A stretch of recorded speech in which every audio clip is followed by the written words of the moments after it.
There's no feeling more intense than starting over. If you deleted your homework the day before it was due, as I have, or if you left your wallet at home and you have to go back after spending an hour in the commute. If you won some money at the casino and then put all your winnings on red but it came up black. If you got your best shirt dry cleaned before a wedding and then immediately dropped food on it.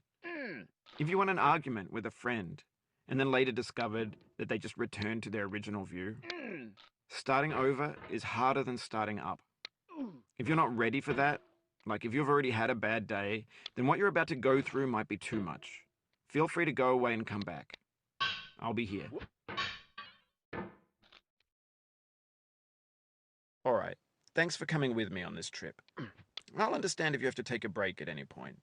Just find a safe place to stop and quit the game.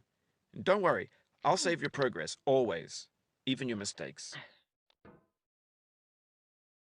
This game is a homage to a free game that came out in 2003. And the player is constantly, unremittingly in danger of falling and losing everything. Anyway, when you start sexy hiking, you're standing next to this dead tree that the game about climbing.